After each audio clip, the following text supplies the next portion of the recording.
need a high-end designer or a lot of money to get a luxe look. Be your own interior designer. This is Affordable Interior Design, the podcast.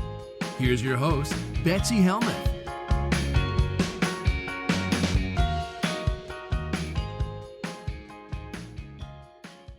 Next question comes from, oh my gosh, I'm not going to say this right. Mount Uinaki in Nova Scotia, Canada. Bobby is writing.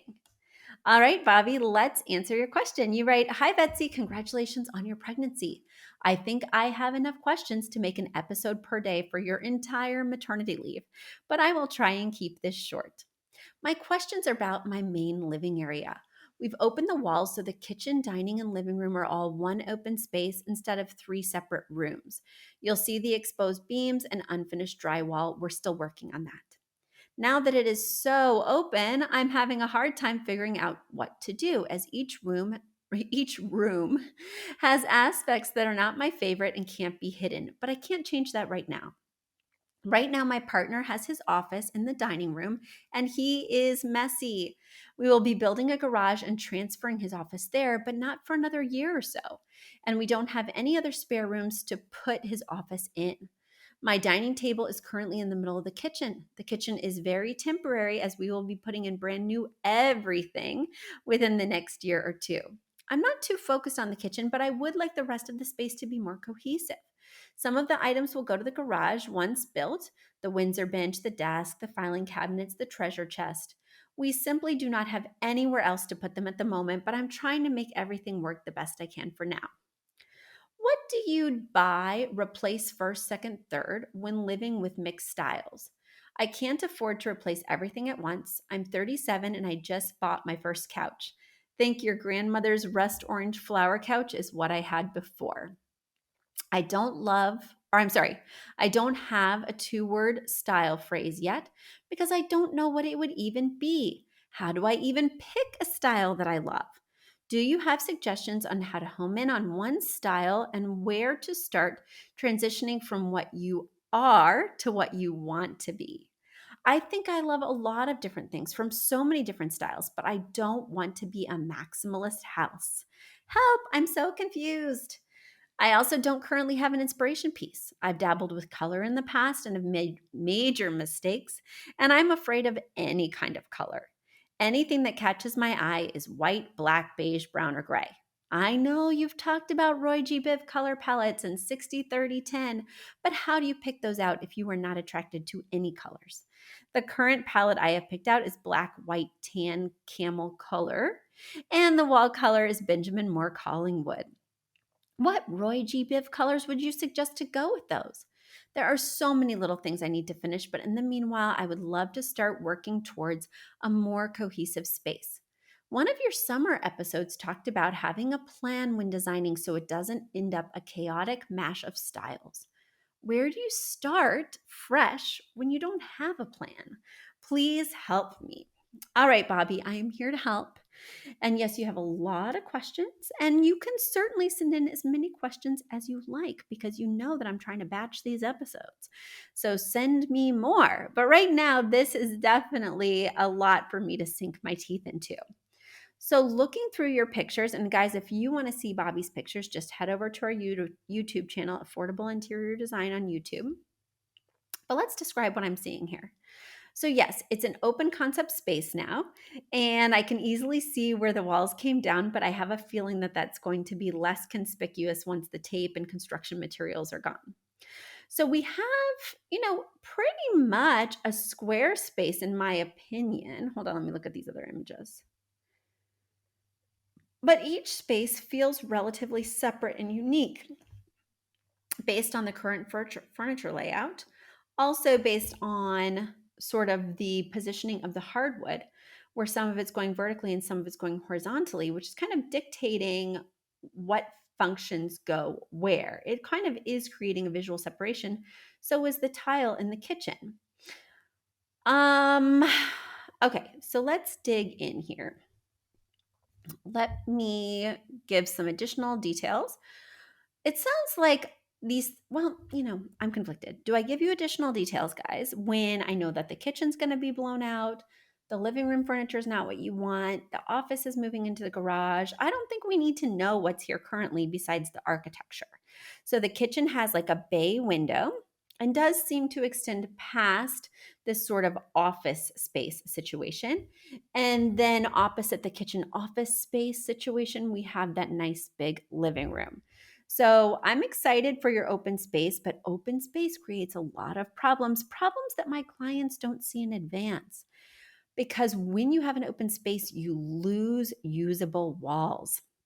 A usable wall means a wall that can do some work for us. It means it doesn't have windows, it doesn't have doors, it has some sheetrock or plaster or something we can actually put something against or plug something into or whatever. So we do have that obstacle, but I think that this space has enough usable walls that it's not too debilitating here, especially because part of this open square shape is a railing to a stairway that's leading downstairs. And you're kind of able to use that as a partial wall in terms of right now you have your sofa up against it, your sectional.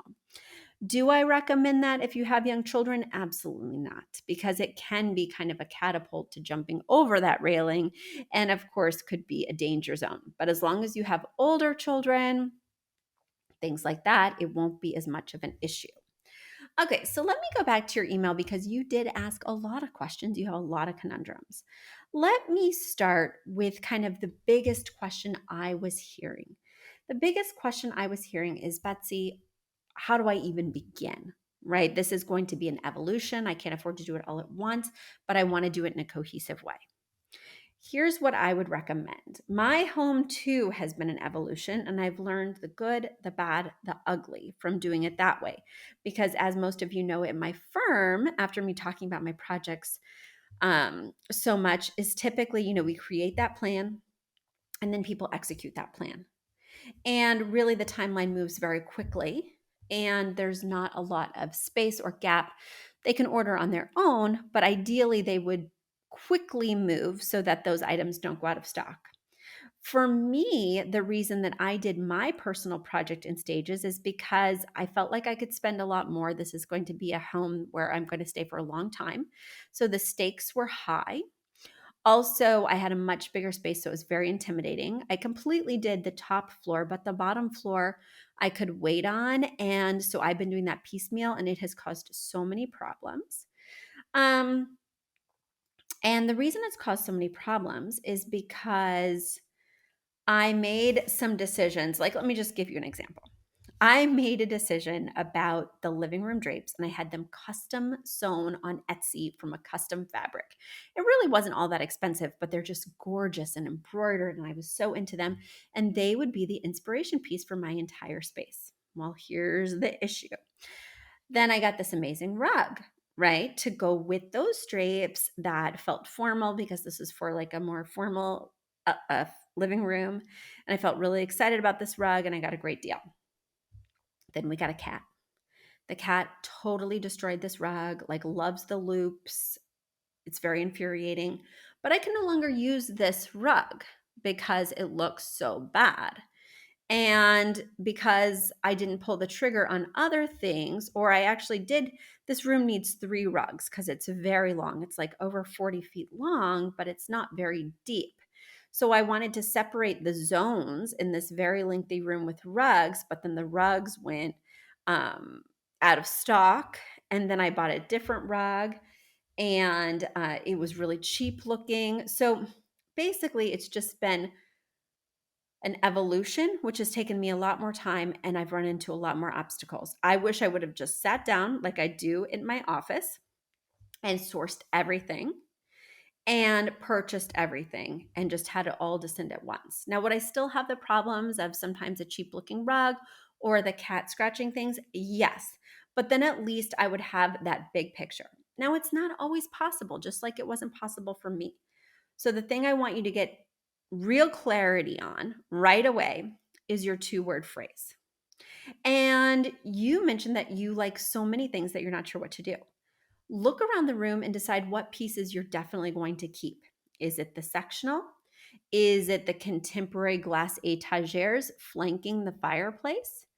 Is it the dining table, which looks much more transitional, as well as the chairs, which even kind of skew traditional because they're so ornately carved, whereas the glass étagères look a little IKEA in terms of not cheap but contemporary, and the sectional looks very contemporary with straight lines and boxy type shapes in gray.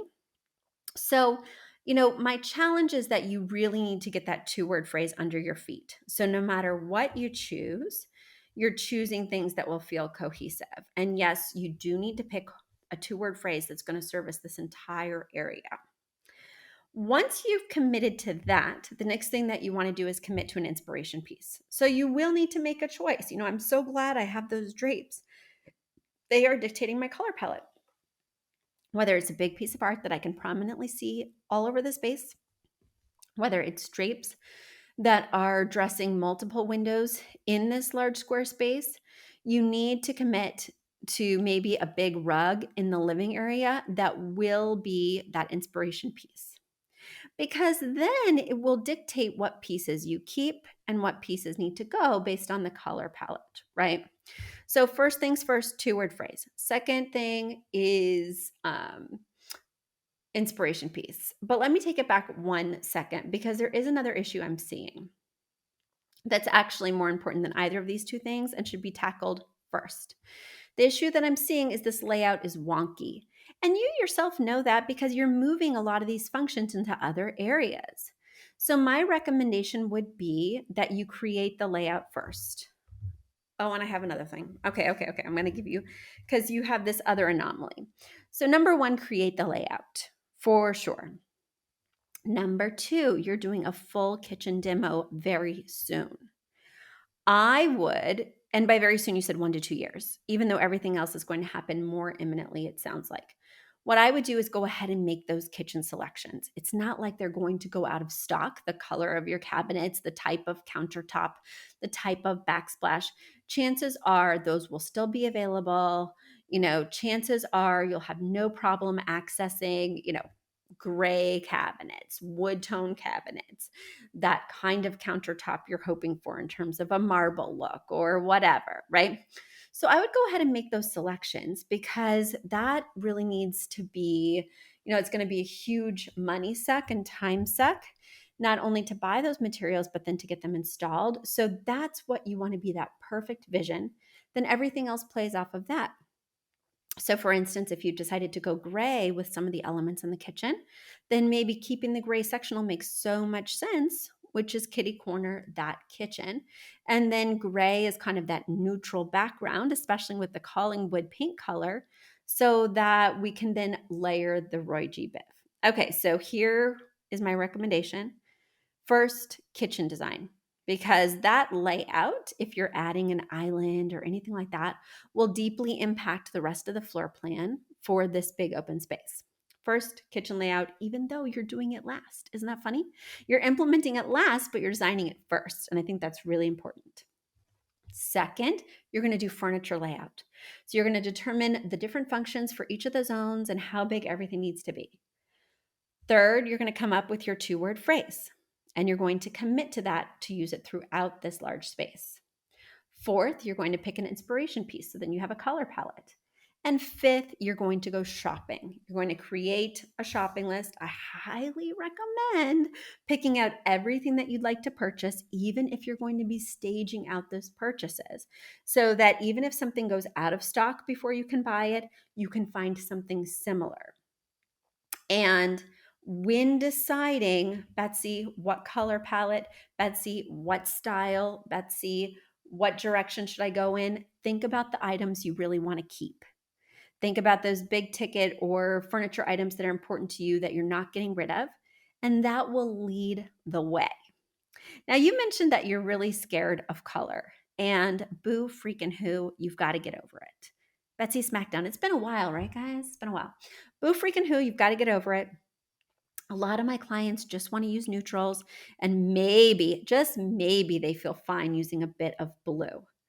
Fine, whatever. I will make the camel color, a Roy, one of the 60-30-10. I will make a certain gray if I, really stick to that same shade, the 60-30-10. But I do insist on at least one Roy G. Biv color. I'm not sure why you're so scared, especially because, relying on all neutrals means that the space needs to be pretty impeccable because it's not very eye catching, right? Neutral is very subdued and subtle. So we're looking at more detail. And if everything's not really impeccable, it's going to look like you just didn't make any choices, like you were afraid to use color, which you are. And like you just didn't commit to a vision, which you haven't. So I think once you do those initial steps, committing to a color palette that has a little bit of color will come more easily. Because for me, in a space that's not going to be perfect ever, because you mentioned some of the structural issues, etc., I think you do need at least two Roy G. Biv colors in here. And then maybe your third color could be like that neutral camel or that neutral, very specific gray. All right. So while I may not have answered everything, even though I think I kind of did, I think I've answered the core questions that you need to be asking yourself before you dig in and get more granular.